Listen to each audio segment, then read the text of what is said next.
Arvind Kejriwal gang के भ्रष्टाचार की भूख ऐसी है साथियों, जो खत्म होने का नाम ही नहीं ले रही है।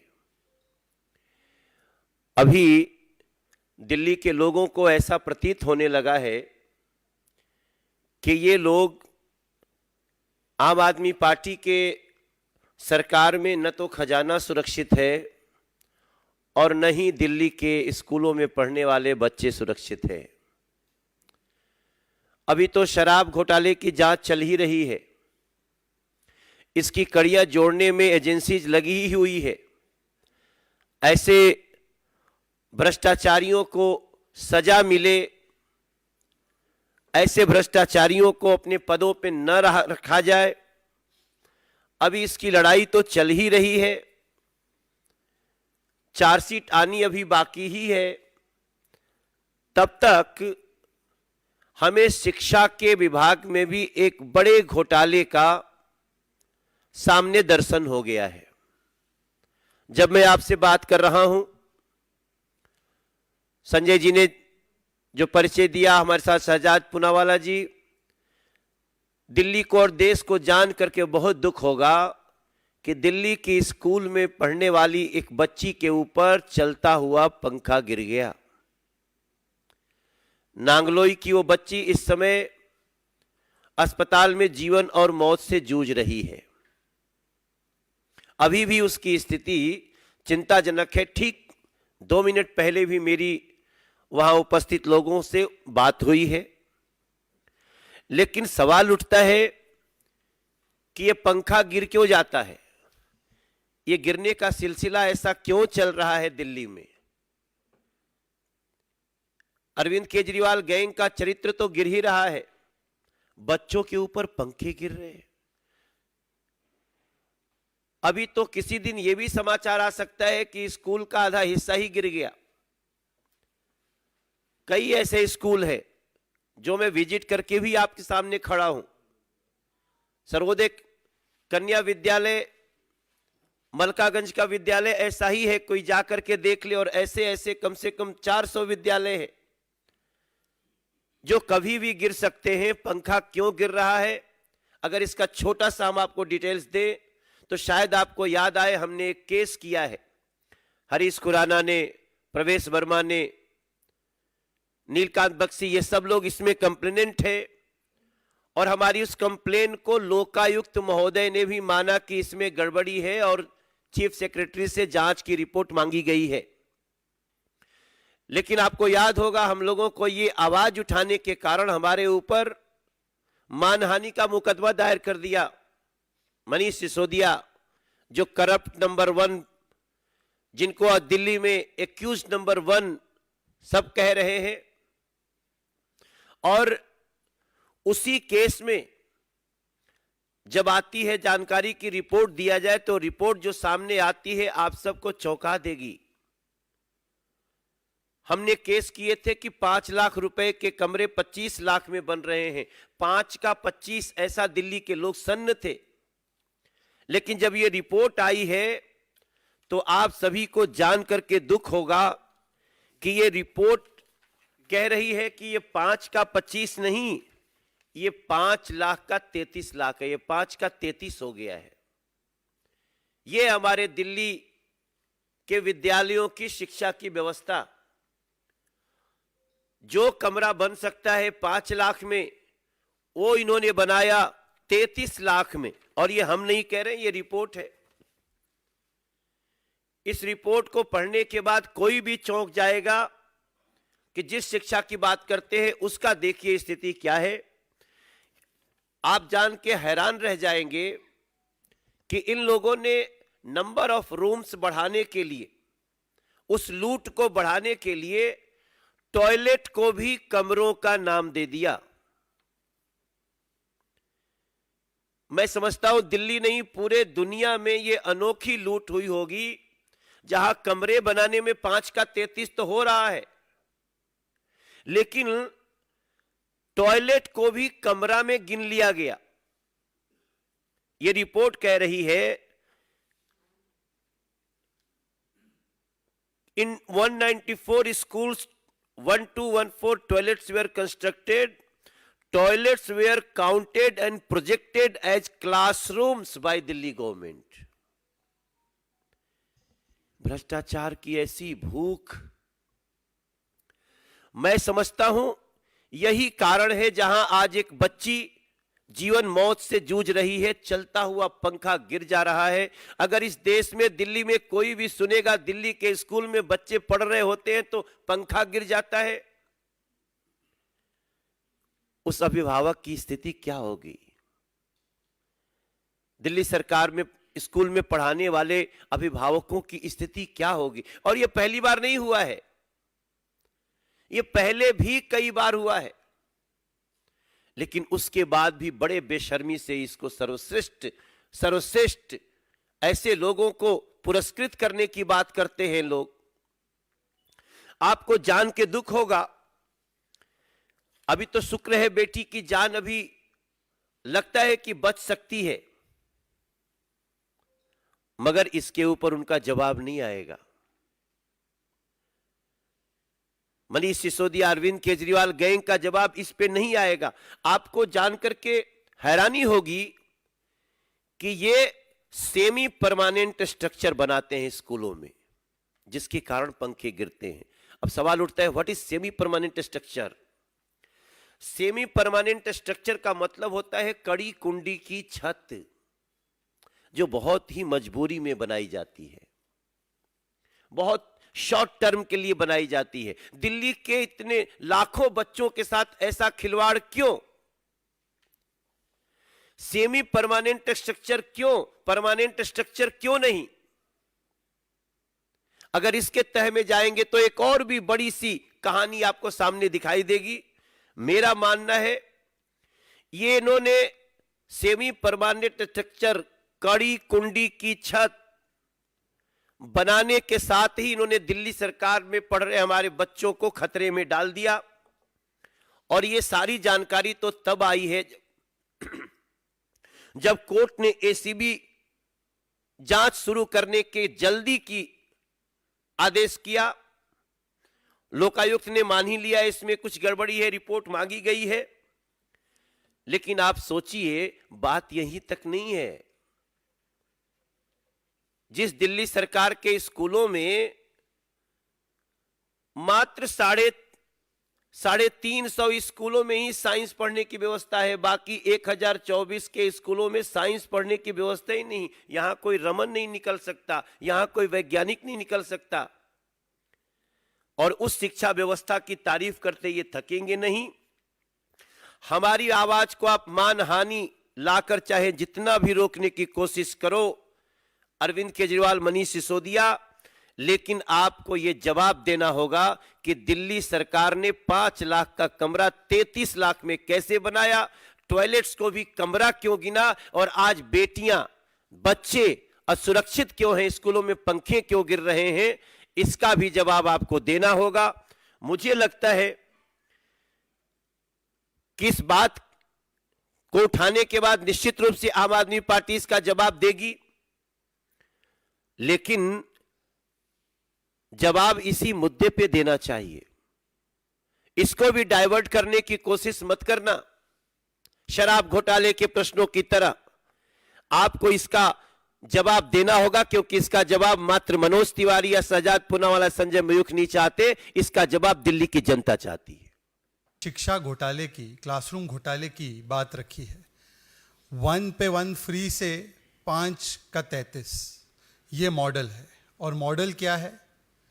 भ्रष्टाचार के ठेकेदार कहे भ्रष्टाचार मेरा शिष्टाचार, कोई इंक्वायरी हो जाए, कोई जांच हो जाए तो चिल्लाए ये अत्याचार अत्याचार, और फिर असेंबली में बैठकर करे ड्रामा और दुराचार।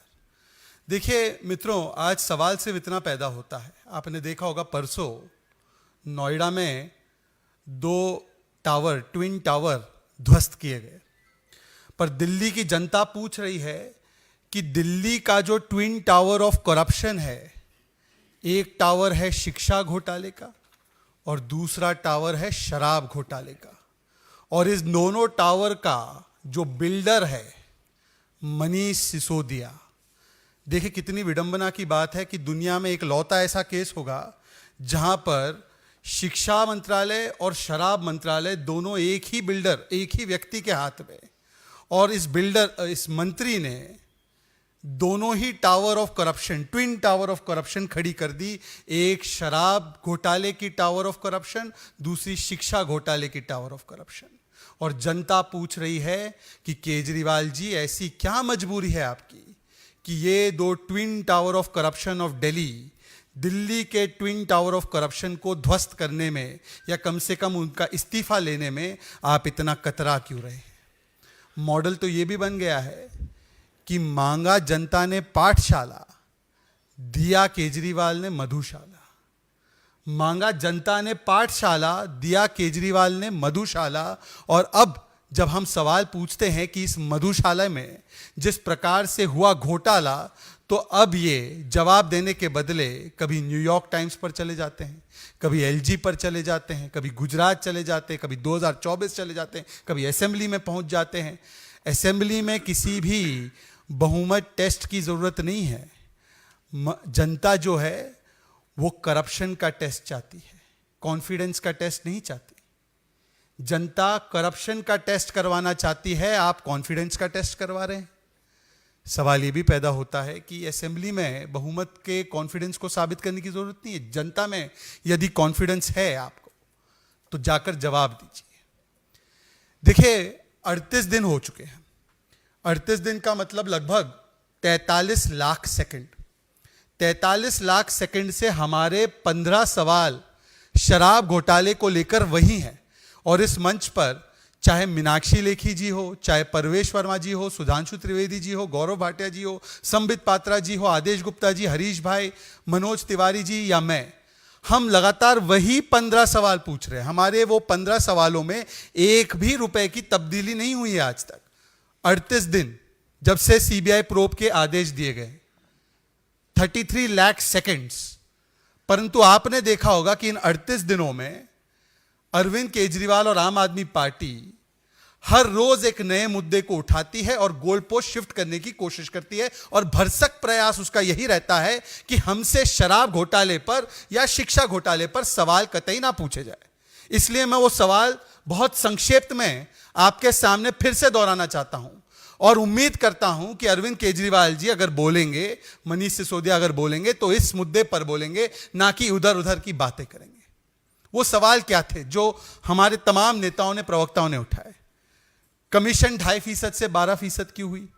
रवि धवन कमेटी रिपोर्ट की रिकमेंडेशन, जिसमें लॉटरी सिस्टम था, होलसेल सिस्टम गवर्नमेंट के पास रखना था, उसको क्यों इग्नोर किया गया? अगर ये पॉलिसी इतनी ही बढ़िया थी, इतनी अच्छी थी, वर्ल्ड्स बेस्ट लिकर पॉलिसी थी, शराब पॉलिसी इससे बेहतर हो नहीं सकती थी, तो वापस क्यों लिया? मतलब कि आपने माना इसमें घोटाला था। ऑपरेशनल पीरियड जो था लाइसेंसेस का, उसको मनीष सिसोदिया ने क्यों और किस आधार पर बढ़ाने का काम किया?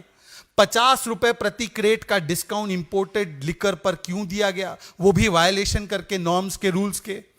क्यों 144 करोड़ का वेवर कोरोना के नाम पर दिया गया? और बच्चों की फीस बढ़ा रहे थे, दिल्ली में स्कूल के गरीब बच्चों की फीस बढ़ा रहे थे, पर दरिया दिली दारू वालों के लिए, ठेकों वालों के लिए कि उनके लिए वेवर दे रहे थे, और वो भी कानून तोड़कर। वेवर देना एक विषय है, कानून तोड़कर वेवर दिया जा रहा था। वो क्यों दिया जा रहा था? 30 करोड़ की एमडी किस प्रकार से रिफंड की गई? किस प्रकार से ब्लैक लिस्टेड कंपनी को आने दिया गया रिटेल में? किस प्रकार से होलसेल जो कंपनीज थी, जिसको मैन्युफैक्चरिंग कंपनीज थी, उसको आने दिया गया, जो कि वायलेशन था एक्साइज पॉलिसी का? और इसी मंच से सुधांशु त्रिवेदी जी, हरीश खुराना जी और परवेश वर्मा जी ने तो वो शोकॉज नोटिस भी दिखाई।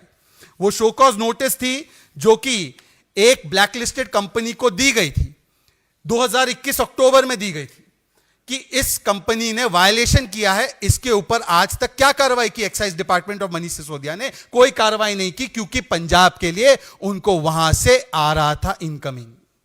पंजाब चुनाव के लिए इनकमिंग शराब माफिया से आ रहा था, तो अपनी ही सरकार के द्वारा दिए गए नोटिस पर कोई कार्रवाई नहीं की।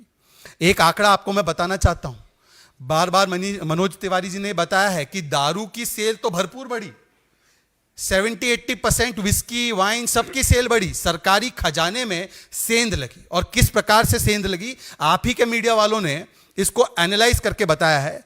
अगर 750 ml की बोतल हो, और इन चीजों में आम आदमी पार्टी ज्यादा समझती भी होंगी इन चीजों को, 750 ml की बोतल हो जिसकी कॉस्ट 550 रुपए की हो, तो इसमें ओल्ड पॉलिसी के तहत ठेके वाले को 33 रुपए मिल रहे थे और सरकारी खजाने में 330 रुपए आ रहे थे। ठेके वाले को 33 रुपए, सरकारी खजाने में 330 रुपए। चलिए, कम से कम सरकारी खजाने में आता है तो गरीबों के लिए खर्च किया जा सकता है। और जो नई पॉलिसी लाई केजरीवाल जी एंड कंपनी ने, और वो केजरीवाल जी एंड कंपनी ने ऐसी पॉलिसी लाई कि ठेके वाले को 33 रुपए के बदले 363 रुपए मिलने लगे। 1000 गुना का मुनाफा, 1000 गुना का सुपर प्रॉफिट मिला। और सरकार को 330 रुपए 750 ml की बोतल पे मिलते थे, उसको मात्र 8 रुपए। 4000% का नुकसान, मतलब 4000% का नुकसान सरकार का करवाकर 1000% प्रॉफिट करवाया। इसको मैं कहता हूं रिवर्स रॉबिनहुड। रॉबिनहुड की कहानी तो बच्चों ने आपकी सुनी होगी, आपने सुनी होगी। रॉबिनहुड अमीरों से लेकर गरीबों को देता था। दिल्ली में रिवर्स रॉबिनहुड है। ये गरीबों का पैसा मारकर ये शराब माफियाओं की जेबें भर रहे थे, शराब माफियाओं की जेबें भर रहे थे, और वो भी कोरोना काल में। देखिए, मैं इसीलिए कह रहा हूं कि ये जो ट्विन टावर्स ऑफ करप्शन है दिल्ली में, इसमें हर रोज एक नया फ्लोर बढ़ते जाता है। भारत रत्न मिले ना मिले, भ्रष्टाचार का रत्न मिलना तय है। जिस प्रकार से एक के बाद एक नया तल भ्रष्टाचार का बनाया जाता है इनके द्वारा। अभी अभी इन्होंने वर्णन किया है कि शिक्षा घोटाला कैसा हुआ। मैं बस इसमें एक ही चीज जोड़ना चाहता हूं। ये उस बेटी की तस्वीर है। ये बेटी है जिसके ऊपर वो पंखा गिरा है, जिसके बारे में अभी आदरणीय मनोज जी जिक्र कर रहे थे। अभी तो उन स्कूल में जाना खतरे से कम नहीं है।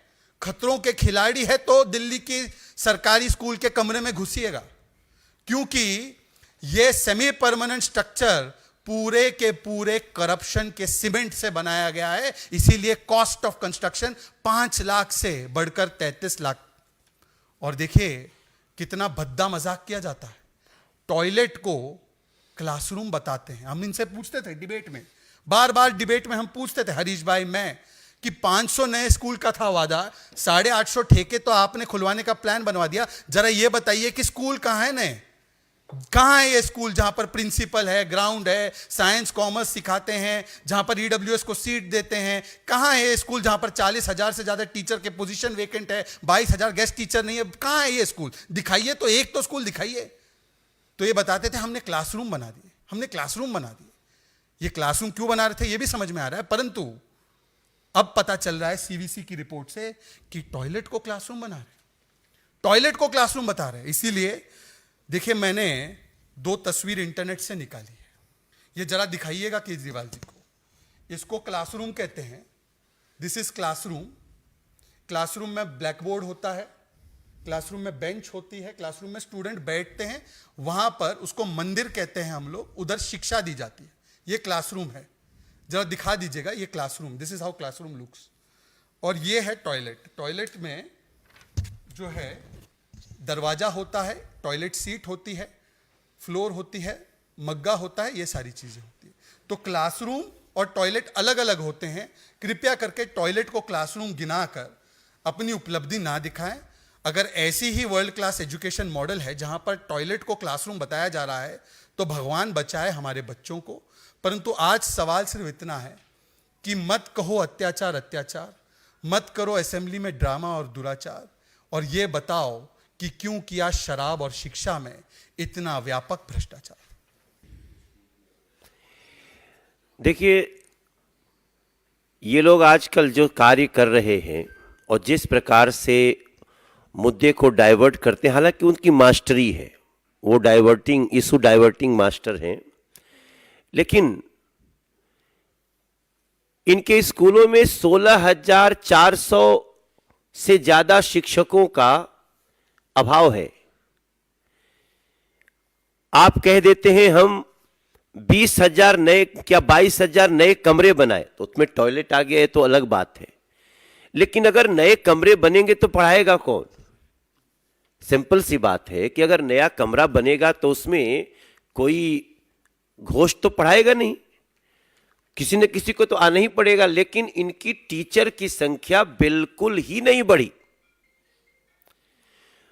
चूंकि इनको इशू को डाइवर्ट करना है और ये लगातार जो बातें कहते हैं, मैं इनकी मास्टरी को देखते हुए इतना ही कहना चाहता हूं कि कायदे से तो इनको चुल्लू भर पानी में समाधि लेनी चाहिए, लेकिन ये सहारा लेते हैं गांधी जी की समाधि की। अब वो चलने वाला नहीं है सर।